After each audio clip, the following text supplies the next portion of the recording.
Assalamualaikum warahmatullahi wabarakatuh. Welcome back to my YouTube channel. Hari ini aku akan bahas video tentang Q&A seputar kuliah kebidanan yang kalian itu udah banyak banget nanya di video aku yang ini, dan kalian juga udah tanya lewat komen atau DM yang udah masuk di IG aku.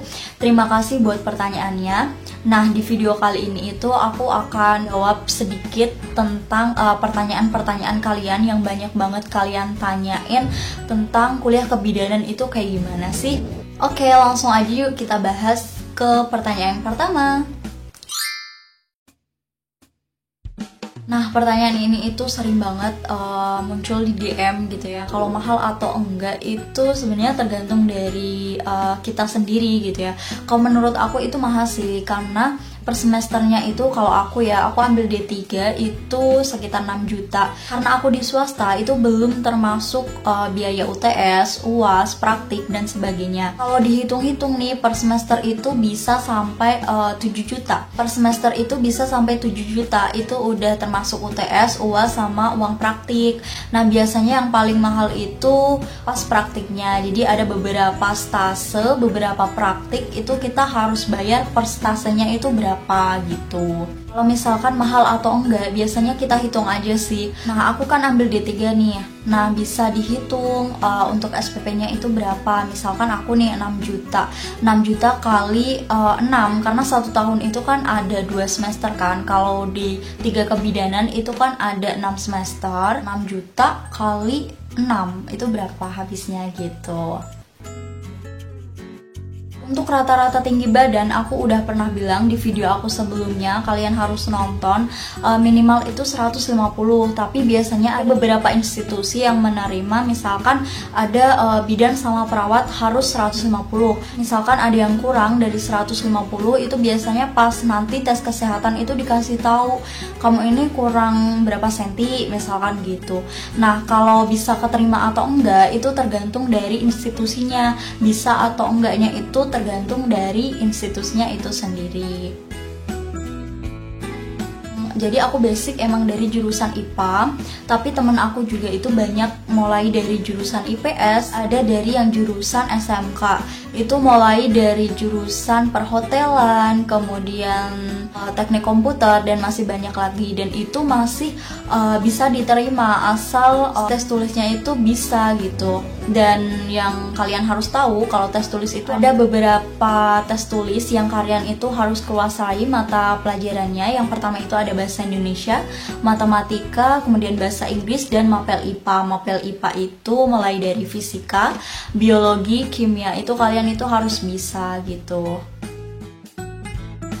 Kalau di tes kesehatan itu mulai dari ujung kepala sampai ujung kaki itu dicek atau diperiksa semua, termasuk juga dengan kesehatan gigi. Nah, gimana nih kalau gigi kita itu misalkan ada karang gigi atau misalkan ada yang bolong. Nah, nanti pas pemeriksaan tes kesehatan itu ya, pas di bagian giginya itu kita dikasih tahu, kita dikasih solusi buat pembersihan karang gigi atau penambalan dari gigi kita gitu. Jadi jangan khawatir ya, buat kalian nggak usah khawatir jika ada yang giginya belum bersih atau misalkan ada giginya yang bolong, itu insya Allah bisa kok. Nanti kita ikuti anjuran dari dokternya kayak gimana. Jadi pertanyaan ini itu aku bingung mau jawab gimana jujur, karena pertanyaannya harus pinter gak sih kalau kita mau masuk kuliah kebidanan.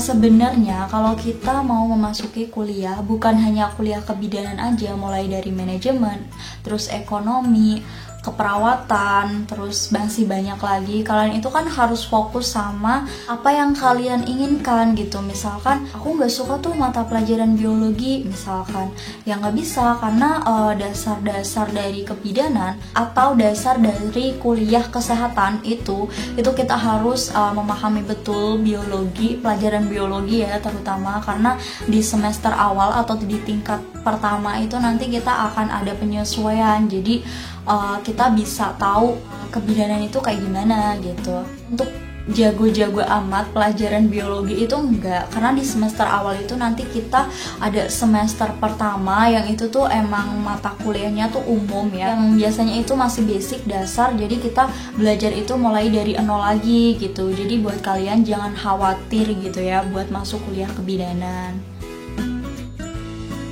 Nah, kalau nilai rapot itu berapa sih minimalnya?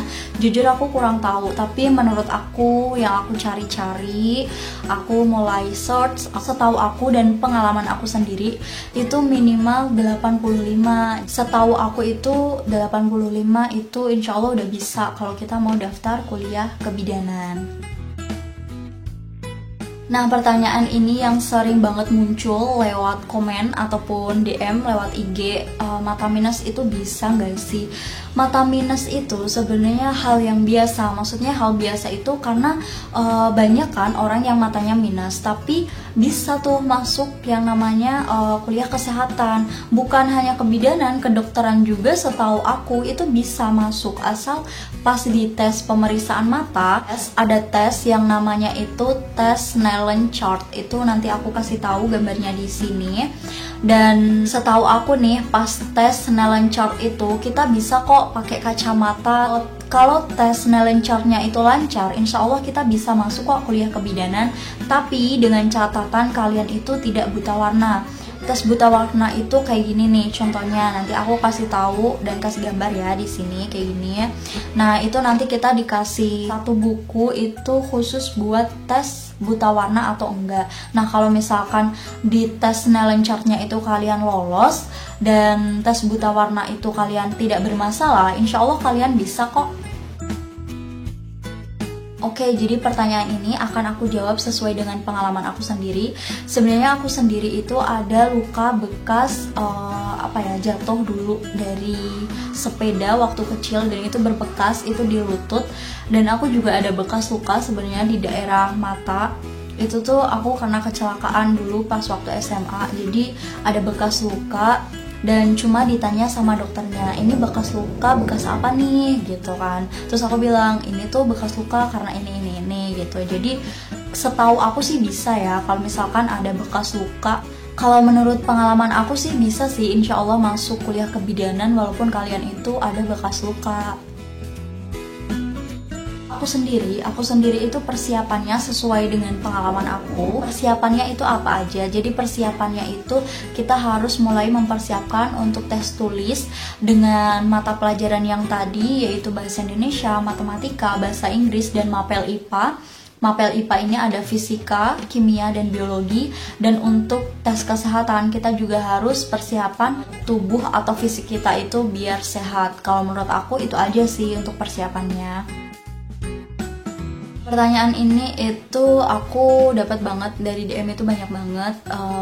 Kak, kenapa sih kok mau jadi bidan? Terus apa sih motivasinya jadi bidan? Pertanyaan ini mungkin aku akan buat videonya insya Allah nanti di video aku selanjutnya. Mungkin sekian video aku kali ini tentang Q&A seputar kuliah kebidanan yang kalian udah nanya banyak banget lewat komen maupun DM aku. Thank you banget.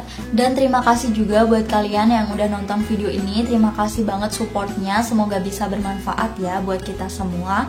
Wassalamualaikum warahmatullahi wabarakatuh.